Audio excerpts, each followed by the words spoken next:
Yo tout le monde, c'est Vicoto, j'espère que ça va pour vous. Moi il est 6h30 et là on est juste devant Basic Fit. Je suis crevé, normalement la qualité doit pas être extra parce que je suis dans la voiture et il fait sombre. Et là je suis crevé mais bon, go pour une séance pool. J'ai pas envie d'y aller.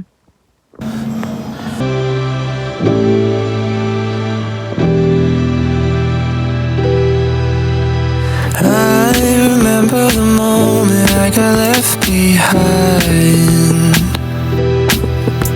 Faces fade to black as they move from the light.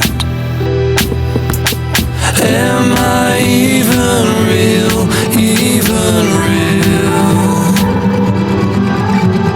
Everywhere I look, I'm starting to feel time is eating me alive, me alive.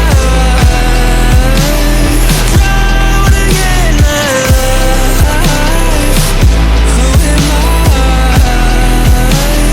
Time is eating me alive.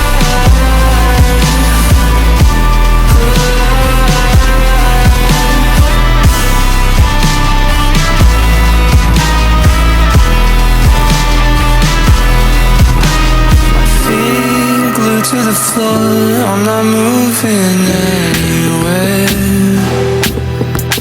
Lost inside of a crowd that couldn't care less. Everything was moving so fast. Everywhere I look, I'm starting to feel time is eating me alive, me alive. Drowning in my life. Who am I? Time is eating me alive.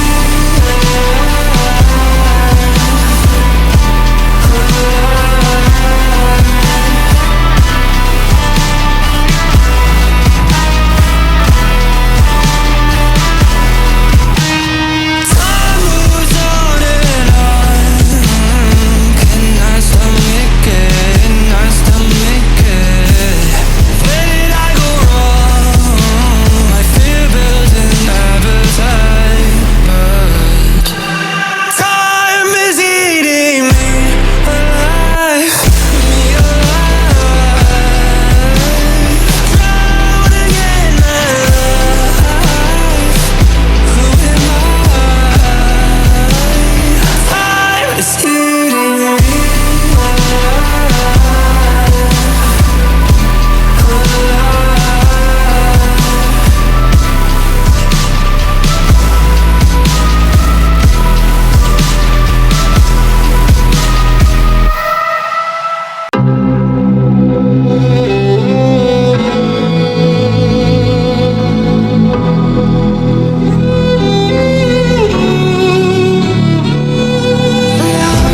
Cold-hearted, but I'm just getting started. My eyes on the target.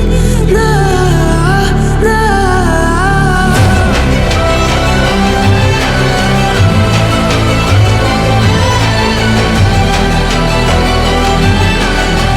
You're the better one, still king of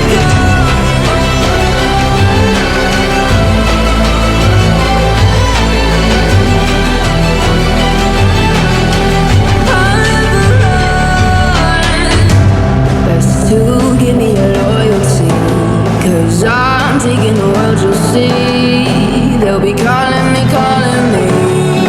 they'll be calling me royalty. Best to give me your loyalty, 'cause I'm taking the world, you'll see. They'll be calling me,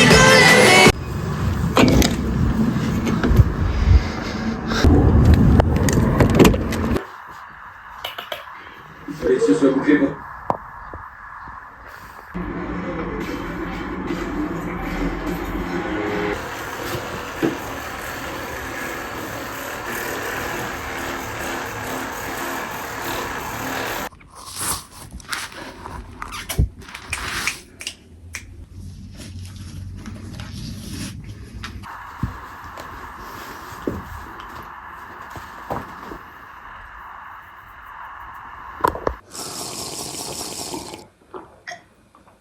Je viens de rentrer de ma course. 5 km. Là, il y a mon steak, ma semoule et je pense que je vais peut-être faire 1 ou 2 œufs sur le plat qui m'attendent. Et après, là, je vais manger tranquille et après, je vais faire un petit récap de la course et aussi de la séance que vous aurez vu en début de vidéo.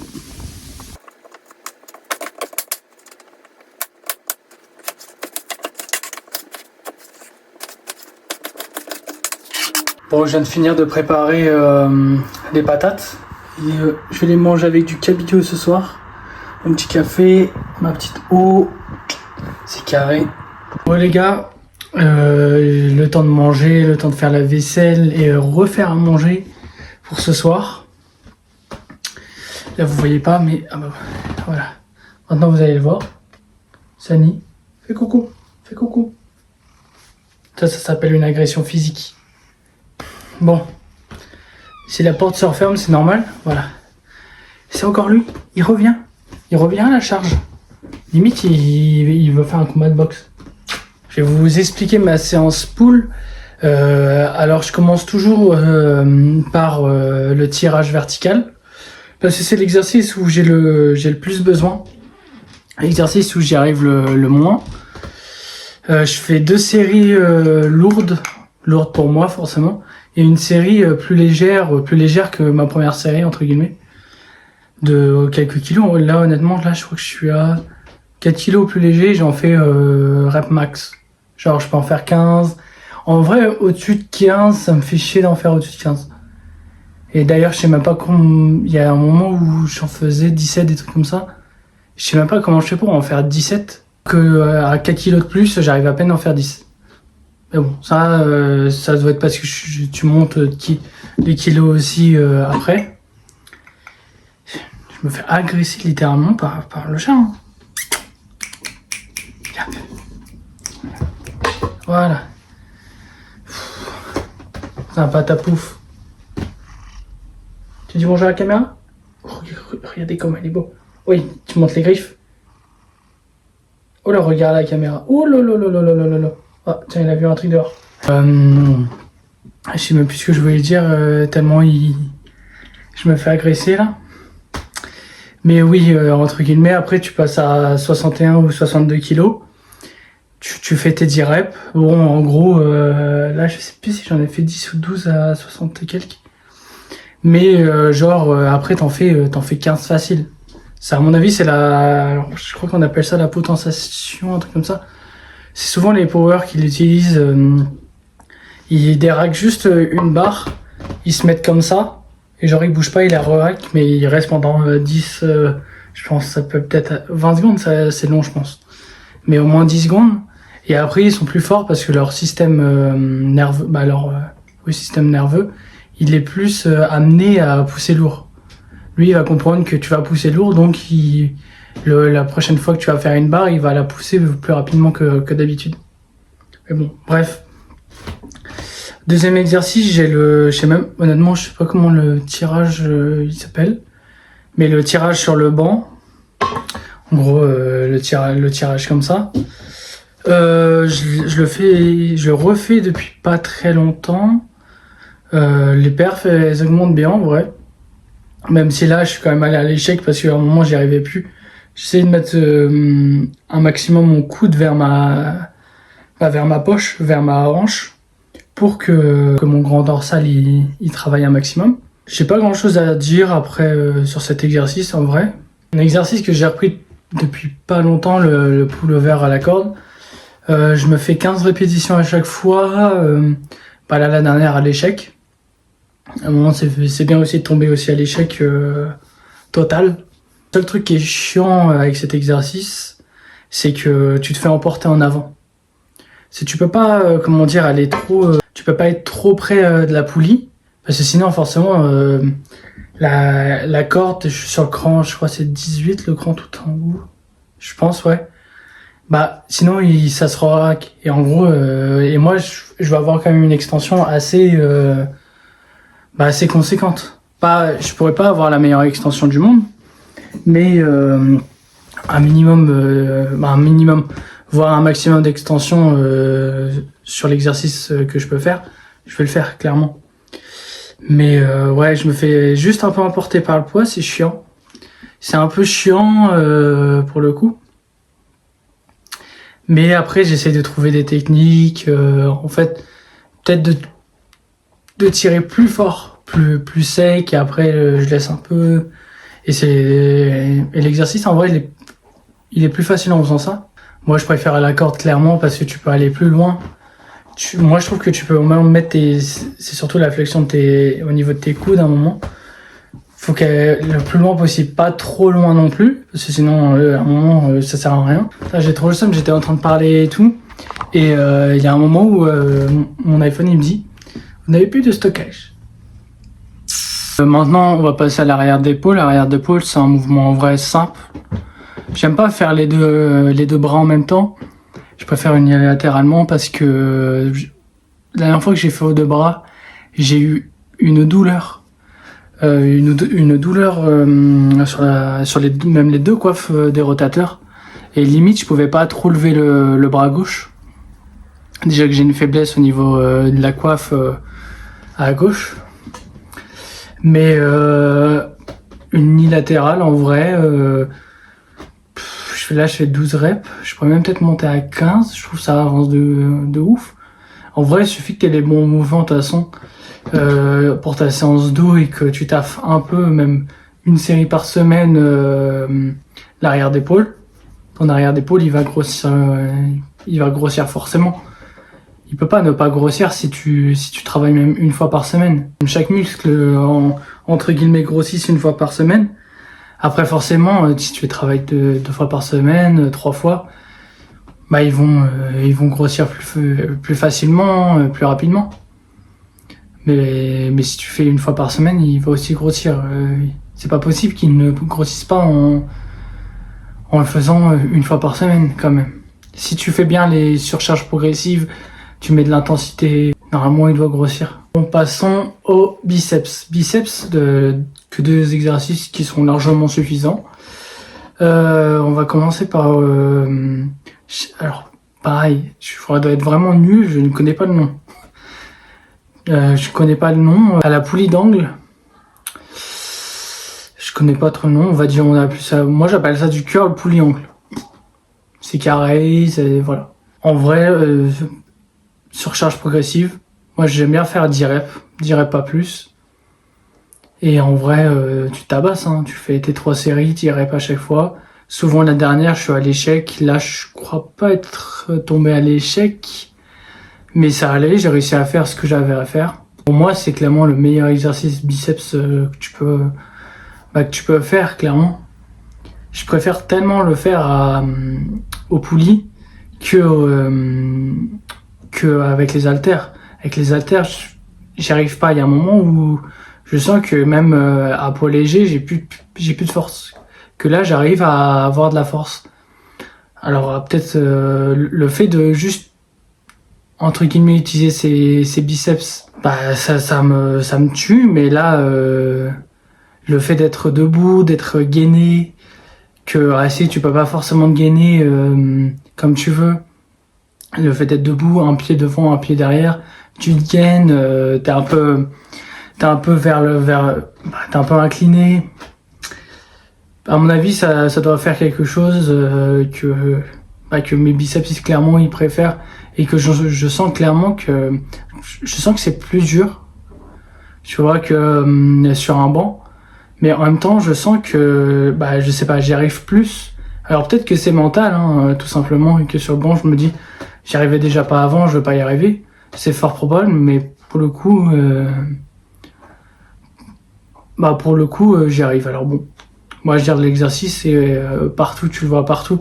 Tout le monde te dit que c'est le meilleur exercice biceps qui existe. Et le finisher, curl marteau unilatéral, 10 kg par bras, 15 reps. Là, c'est la première fois que j'augmente, que je vais à 10. D'habitude, je suis à 9, et à 9, ça me tabasse. À 9, même au bout de la deuxième série, je suis à 10 reps, pas plus. Mais honnêtement, depuis que j'ai commencé le running, à mieux manger, même à mieux, entre guillemets, mieux dormir, parce qu'il y a des moments, un petit insomnie qui se cale, comme ça qui fait pas du bien. Les perfs elles augmentent. Les perfs elles augmentent, va falloir aussi que je pousse un peu les perfs plus loin. Entre guillemets que là je sens que les perfs augmentent, alors je vais pas rester à ce que je faisais déjà de base. Faut que je me booste à faire plus. Et c'est pour ça que là je me suis dit 10 kilos, ça fait plusieurs fois que...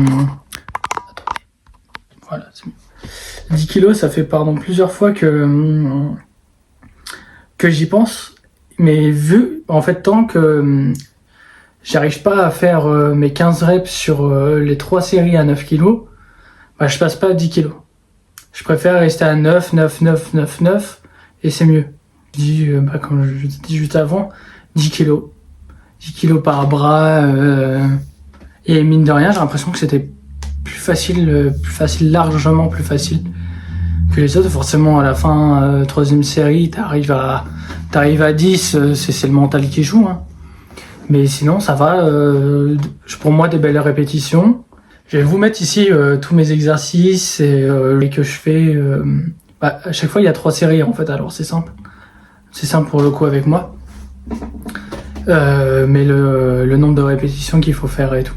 Je vais juste vous mettre ça ici, tranquillement.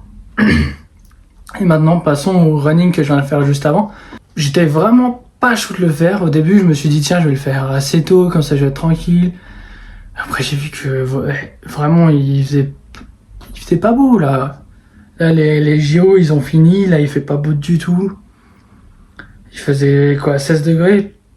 À un moment, quand je me suis dit, je vais y aller, j'ai attendu un peu. Il faisait 21, je crois, ou 20. J'ai un tout petit peu filmé avant d'aller courir. Pendant que je suis allé courir, pas du tout. J'y ai tellement pas pensé. Je me suis dit, tiens, je vais m'arrêter 2 secondes ou je vais filmer à partir de la moitié du run. J'ai fait un petit run de 5 km. Et à un moment, je me suis arrêté à 3 km 300. J'ai juste marché un peu tranquillement. Parce qu'en fait, il y a un moment, il y a une dénivelée. Je suis allé courir dans un nouvel endroit. Il y a une dénivelée de bâtard. Et pour le coup, je dis de bâtard, mais en vrai, ça va. Je l'ai bien prise. D'habitude, je galère de ouf. Mais là, pour une fois, j'ai de la chance. Je vais le bégaiement, il est là. Je vais l'afficher ici. Je suis à 6,18 km/h. C'est pas dégueu. Ça commence à augmenter drastiquement. C'est pas mal, en vrai. Je suis content. Je me suis arrêté une fois. Honnêtement, je me suis arrêté parce que il y avait la descente que je vous ai dit de la côte, que j'ai repris et elle m'a flingué. Elle m'a flingué de ouf. Et du coup, je me suis arrêté quelques secondes et je suis reparti. Et après, je me suis pas du tout arrêté. J'étais bien content. Et j'ai fait un peu la technique que Bazinga il fait. C'est que après, parce que je sais que lui il a fait, mais énormément de personnes la font aussi. Tu pars de chez toi. Je me suis dit 2,5 km, donc la moitié, je fais et après je reviens et comme ça 5 km je serai devant chez moi. C'est ce que j'ai fait. En vrai c'est pas mal. Mais je peux le faire que quand je vais à ce running là. Parce que l'autre, j'ai une côte dans la ville. Honnêtement, je pense que je la passe pas. Clairement pas. À mon avis, je la passe pas. Si, je la passe. Mais je vais monter à 10 km/h à la minute. Je vais me jeter dans les temps qu'il y a en bas. Je vais crever directement. Après, c'est des petites astuces que tu commences à apprendre au fur et à mesure que tu vas courir. Et j'aime bien aussi boire entre 150 centilitres et 200 centilitres d'eau juste avant d'aller courir. Je le bois et je passe la porte, hein. T'attends 2 secondes quand même pour que ça descende et tout.